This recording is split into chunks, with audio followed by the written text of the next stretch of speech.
All right, this video kind of goes into the content of force components and resultant forces, but instead of explaining them as two separate topics, I'm going to explain them as one because I think it's much easier to learn force components in terms of how it's related to resultant forces. So this is kind of a situation that you might see with several forces acting on one point, and the resultant force is essentially the equivalent one force that you would feel um, if you were something that this force situation was acting on. So it's basically the net force considering all three of these were happening at the same time. So basically, think of it as almost like a tug of war effect, right? So F1 has some component in the positive x direction, right? So does F2 in the negative x direction, right? So because of that, there is some component of F1 and F2 that are going to be directed entirely at counteracting each other, which means that you can't just say, oh, well, F1 is 17 newtons, F2 is 11 newtons. You can't just say, oh, okay, there's going to be 28 newtons pulling on point A in the x direction, because it won't all be pulling at point A, because at some point they're going to be counteracting each other, right? So think about it in terms of like a tug of war like game. So you could be pulling as hard as you can, but you might only be pulling the rope towards you slowly, or you might actually be moving towards the opponent. So essentially, that is a more physical representation of how um, the resultant force is present on a body, but I'm hoping to show you mathematically that it kind of makes sense too. So my recommendation would be to set up a table, right? Especially in these problems where you have several forces acting on one body, which hint, hint is going to be the case from now on, right? So I would recommend setting up a table, right? So here we go. So essentially in one column, you're going to want to write the number of the forces just so you know which one you're talking about. And then you're going to want a column for the x component and a column for the y component. And then at the end here, you're going to sum these two columns. So that's the basic table that you should probably fill out. So looking at the number of forces, we have 3 forces. So essentially we're going to have 6 components. The first thing I would recommend doing before you even start filling the table out is establish what your positive directions are. I personally, my brain works by up is positive and right is positive. So that's how I'm going to solve this problem. And that's how you denote that. So the arrows in this little diagram here will always point in the positive directions. That being said, if I wanted down to be positive, I could write it like that, down and right to be positive, or up and left to be positive. It doesn't really matter. You just have to be consistent throughout the whole problem. You'll get the same answer either way. My brain is just used to up and to the right is positive because that's how you graph things generally. So from there, before you get into any of the trig stuff, I would recommend identifying the signs for each of these components. So looking at F1 only, F1 is pulling at point A to the right and also up, right? So both of those are going to have a positive sign. Force 2 is pulling to the left and down, right? So essentially that means that according to my chosen convention, those are both going to be negative. F3 is pulling straight down, not at all in the x direction, positive or negative. That means that the x component here is going to be 0. And since it's pulling down, the y component here is going to be 0. Is going to be negative. My bad. So from there, I would start with the magnitudes, right? Just so you don't confuse them. So F1 I know is going to be some scaled version of 17. F2 is going to be some scaled version of 11. And F3, since it's going entirely down, I know that that's only going to be 8. It's not going to be scaled at all because there's no component of it going in the x direction. So the entire magnitude is going in the negative y direction. So now we only have to deal with 1 and 2 because 3 is completely taken care of. So, oh no, let me arbitrarily pick angles here. Sorry. We'll call that. Okay, so basically what I wanted to do is, actually no, we're not going to label that one. We're going to label this one so I can prove a point. So essentially what we're going to do is start with force 1 and look at how the components might work in terms of trig, right? So here, F1 is in the x and y direction. We've assigned them both to be positive. So looking at this x component, which is just this component along the x direction, how would I, which trig function would I use, sine or cosine? And I'm going to write this up here as a reminder. If you've watched the trig video already, you would recognize this, but my little trick is that this little angle measure here will always touch the hypotenuse and one other side. The side that it touches is always the cosine side because it is the adjacent side. So by definition, it is the cosine side every time. In this case, it's touching the side in the x direction, so I know that the x component has to be the cosine of 30 here, which means that the y component has to be the sine of 30.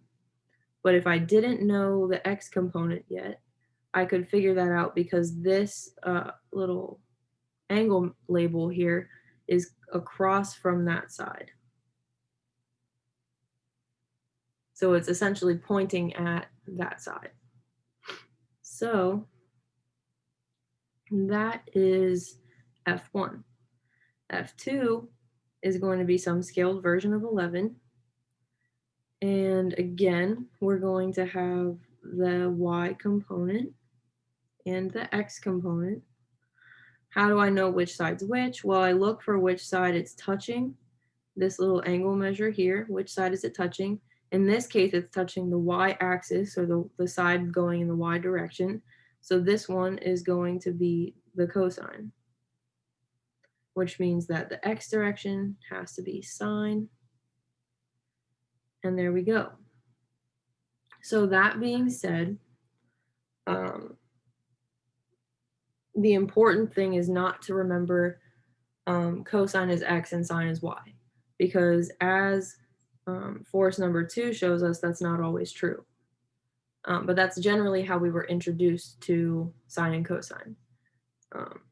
I just wanted to show you guys that that's not necessarily the case. You have to relate it to where the angle label is. So at this point, you filled out your table. Your table's done. The only step left is to sum them up here at the bottom. I'm not going to do that because I don't want to sit here and waste your time with a calculator. So I'm just going to sit here and label this Rx and Ry, or the x and y component of the resultant force. But what good does it do me if I only have the components? Not much. So what I'm going to do is I'm going to call this one negative for the point of my demonstration. I'm not exactly sure whether it is negative or not, so do the math on your own and see if you can follow this example with the correct numbers. But here we go. So if Rx is positive and Ry is negative, this is how I usually go about labeling this. So I start with the x direction and I say, okay, if here's point A, and I know Rx is positive, right? Because that's what I'm assuming. I don't know yet, calculate the number, and if it's negative, move the line to the left. I'm assuming that Ry is negative, so from this point, I'm going to go down. And I'm going to try to make them relatively proportional to the actual value of the numbers here. so that it looks visually correct. So this is our x here, this is our y here, which means this value that would be the hypotenuse has to be the overall reaction force. So that's R. And that's what we're looking for. So how can I relate Rx and Ry to find R? Well, this is a right triangle, right? So to find the magnitude of R, or in other words, between the absolute value signs, that's essentially done using Pythagorean theorem. So essentially, I would hope everyone remembers Pythagorean theorem, but if not, the equation is a squared plus b squared equals c squared, where these are the shorter sides and c is the hypotenuse. So if we're solving for the hypotenuse because we're looking for R, we're solving for C. And that's going to be the magnitude of this resultant force. So writing it in a more appropriate way, we'll have Rx squared plus Ry squared equals R squared. Or R equals the square root of the sum of the squares, which is what Dr. O'Neill likes to say a lot. So that's what he means. In terms of finding the direction, I have this angle, and generally you always want to measure this theta from some axis. So if I draw my coordinate axis through point A here, this would be the equivalent of measuring theta from the positive x-axis here. So essentially what I'm going to do to find theta is I'm going to take the sides that I know for sure, so that's Ry and Rx, and I'm going to relate them with trig. Again, this is all you have in terms of trig, right? So Katoa. I don't know yet until I've solved for it the hypotenuse. And if there's a way to, I'm going to try to use something that doesn't have the hypotenuse in case I did a math error in that calculation. So I usually use tangent for this calculation in general. So I know that the tangent of theta is equal to the side opposite of this arc, so Ry, over the side adjacent to that arc. So essentially it's the opposite side over the side that it's touching, or the adjacent side. But I want to find theta. I don't want to find the tangent of theta.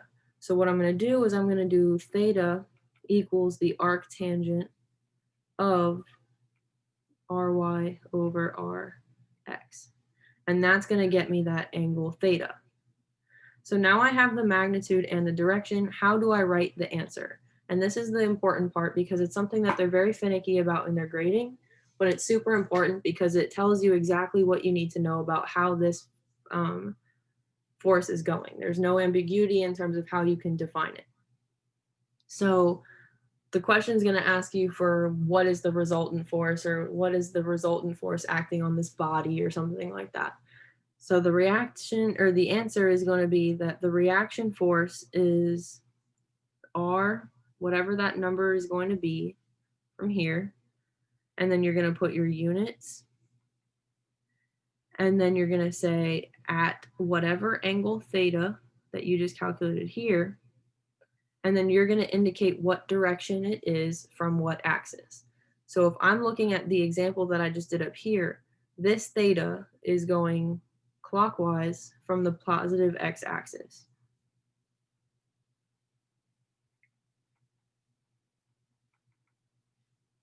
Okay, so essentially this is the complete answer. There's no ambiguity.